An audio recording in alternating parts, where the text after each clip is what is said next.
this story is important because I think it teaches us all how to be better Chelsea fans.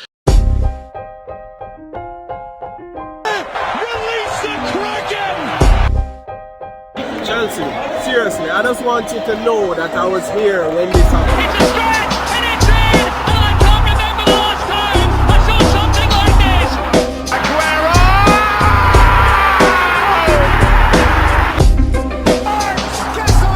Guess who? It's him again. What's up, and welcome to Absolute Sitter. I'm your host, Mac.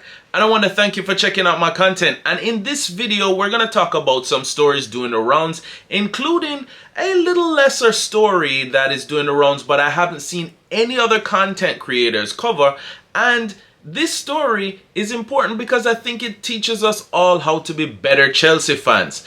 But before we get into all of that, if you find yourself enjoying this content, like if you like, but if you really want to show some love, hit that sub, and also remember, ring that bell as well.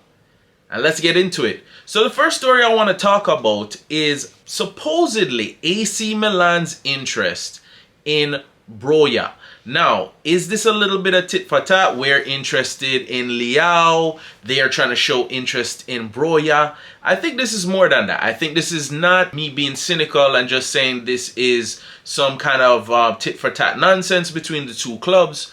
I think there is genuine interest there. They want to get in a young striker with a certain type of profile. If you look at the other names that Maldini is supposedly interested in, it's Atalanta's Hoyan. And other than the two having J's pronounced as H's, if you look at it, they have that battering ram, almost Diego Costa style. Now, Hoyan, a lot of people are going to joke that maybe Maldini is mixing it up with Erling Haaland. Very similar name, but there are also comparisons to the way they play on the pitch. I had to go look this guy up. I'm not gonna act like I've been watching Atalanta or I knew about him before that. I don't know a lot about Austrian Bundesliga, but from what I can see in the highlights, of course, I know we always know that is, you have to take highlights with a grain of salt. This kid does look talented. Now, what does that mean other than the obvious predictable story that we will see in the future will be money plus Broja for Leão, and of course dividing of the fans on what, you know, do we take that deal? Do we stick with our youngster? You know, do we have faith in the youth? All of that kind of stuff. A bigger point to make there is that the mishandling of Broja could go really wrong in the future. I could easily see him going to Italy and rising his stuff, especially with his playing style. His playing style is actually suited very well for the way they play in Serie A. No, that's not saying that he can't make it at Chelsea. But looking at the Rafael Leão situation, originally I was thinking to myself, all right, this is easy. We're going to be going after Nkunku and Leão and trying to get both of them. And I'd love to see both of them at Chelsea. But with Raheem Sterling very much in his prime, we're going to have to think about this logically, that we're probably looking at maybe one big attacker coming in. I still have my reservations and personal feelings that Aubameyang will break the well, let me not say will, but has all the tools to break the number 9 curse at Chelsea. And while he is a stopgap, the thing that you're going to have to think about is between him and Broja, and with Raheem Sterling there is only really space for one other attacker that's going to be in a main attacking. Now, a lot of people are going to say, well, what about Kai Havertz? To me, Kai Havertz, in my opinion, will probably be eventually phased out, and it's just hard to see him fitting in the style of ball. No, that's not to say that maybe I won't be totally wrong and he will work there. He is an absolutely, without question, a talented footballer. This is not to say he's some kind of trash bag overrated player. And the way he plays and his playing style is going to draw frustration because a lot of people are going to say that he looks lazy, but that's just the way and style that he plays. I look at him and I see a young Thomas Müller. For me, unfortunately, this is just my opinion. You guys let me know what you think. But I think that Kai Havertz is a luxury that Chelsea is just going to find that they're not going to be able to afford. And this is not necessarily a bad thing. There's going to be plenty of suitors for him.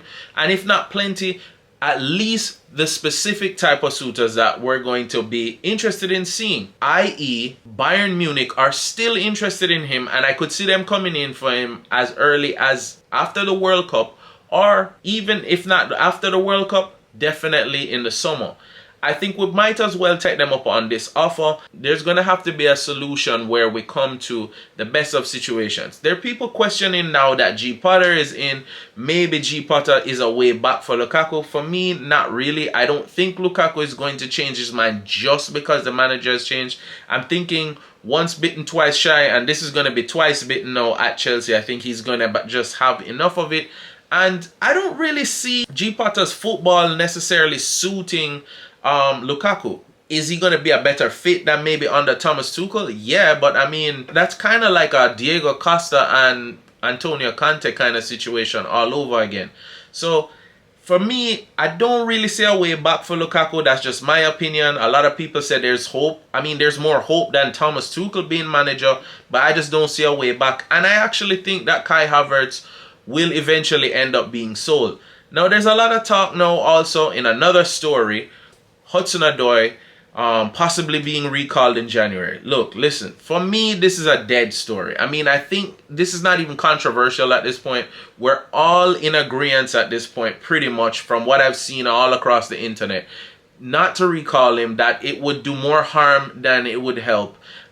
Any previous interest that G Potter might have had in Hudson-Odoi, we have to take with a grain of salt.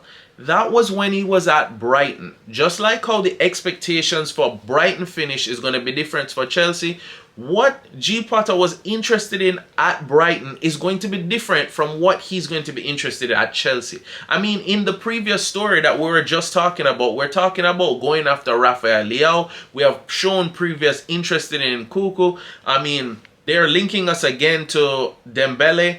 Those are the type of people. And that's not to say that I don't believe in Hudson-Odoi and that he can't reach those levels. But I'm sorry, watching a Champions League match where he is part of the build-up that leads to the assists to the goal doesn't mean that I want to see him come back to the club and see G Potter work with him right now when he can be playing consistent football, learning some more. I mean, can we at least wait until he's doing something before we can start talking about him coming back? Let's leave him on loan.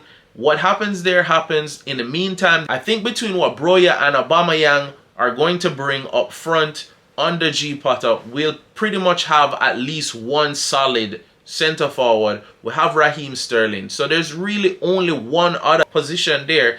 I mean, we're already kind of following the media narrative, and I'll get more into that, with Pulisic being pretty much out the door like Hakim Ziyech at this point, which is absolutely ridiculous, and I think something we might regret. But at the same time, let's just leave it where it is with Hudson-Odoi. So enough about that story. So the next story I want to get into is a player that we showed previous interest in, Anthony Gordon. Now, this player divides a lot of opinion, and I think it's mostly on the basis that we're talking 60 mil plus for him, and it was sounding like crazy money because it was crazy money. No, I have previously said I didn't really care. I wasn't going to lose any sleep over the Chelsea regime paying this kind of money for the player, and I still am not. But with the kind of players that we're going after, again, I don't know if he's going to be a priority when we're comparing these players to Nkunku, Dembele, and Rafael Leão.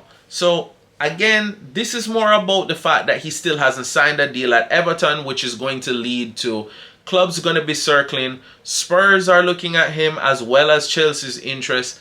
I actually reluctantly gonna say I think Spurs might win this race if they're willing to pay the money, because I just think Chelsea's gonna be just bogged down with many more things to be interested in. I mean, you have to look at it. He's the kind of money that you're gonna pay for a starter, but he's more along the prospects collection that we're doing for the future. I don't really know if Anthony Gordon is going to be something that I'm going to be regretting us not going for when we're going for the other players. And it's not to say that I don't think he's talented, but short of goals the way Chelsea is, I won't be losing any sleep if he ends up at Spurs or maybe as like Newcastle's first high-profile signing. Whatever. But it's been reported, so I'm going to talk about it. The fact that he's not signing a deal at Everton. And of course he's not going. When he sees these big clubs coming in for him, the top 6 are supposedly interested. Why would you be signing for Everton? You don't even know where Everton is going to finish. I think this story isn't going to be any more clearer until we get at least to the World Cup, let alone till the end of the season. It depends on where Everton is finishing, how well this season goes for him. But yeah, there's so many uncertainties with this. This is just kind of set up in the media for some kind of blockbuster story. And of course, he's English, so we're going to have to put up with the English premium and the English prioritizing this story. I just don't see him signing to Everton unless Everton find a way to really turn it around. I mean, when you're talking about saving yourself from relegation versus the top 6 being interested in you, is there any wonder that he's not willing to sign a new contract with that club? And with that said, let's get into the last story that will teach us all to be better fans, and I really don't see anyone really talking about. Now, to be fair, it's just a quote from Antonio Rüdiger, and of course we know how the media works. They make everything salacious, so you'll click on it and you'll buy it. But Antonio Rüdiger made a very interesting quote that I just need local fans to hear if they haven't heard already. So feel free to read along with me here. Antonio Rüdiger, with an interview with Sport 1, was quoted saying, "To be honest, I've deliberately wound up people because it was just too quiet in the stadium for me during the games." Now, this is a very small quote, but it's also indicative of something that is said very commonly about Chelsea fans, that we don't build enough of an atmosphere at Stamford Bridge. Now, obviously, I'm not a local fan, so take that with a grain of salt, but you have to think about it. When we don't get behind these players, no matter if they're $1 million assets or anything like that, this goes for also the toxic culture that we put out on the social media. What we put in as fans is what these players are going to feed off of. Sometimes it will be negative motivation, you know, somebody getting booed, something like a Jorginho, and bringing out the best in that player. Or sometimes it's going to be stuff like what Antonio Rüdiger is complaining about here. A lack of sound and a lack of just enthusiasm, and their concentration level and their just passion is going to feed off our energy. I know we're spending our money on buying merch from them. I know we're spending our money as season ticket holders or anybody who has gone on tour to watch these guys play. I just went to the Arsenal game and paid to watch them get shellacked in pre-season, and I will be back at any game that I can for Chelsea again. But the thing is, my obligation as a fan is not to get lost in the nonsense that comes out in the media. Am I going to get frustrated and express myself? Absolutely. But if we are allowing the media to fool us into buying into the nonsense that they're saying, give me a break. Anyway, I am looking forward to hearing what you guys think. Comment below and let's keep this discussion going on any of the stories I was touching on today. Until the next one, don't get caught in front of goal and miss an absolute sitter.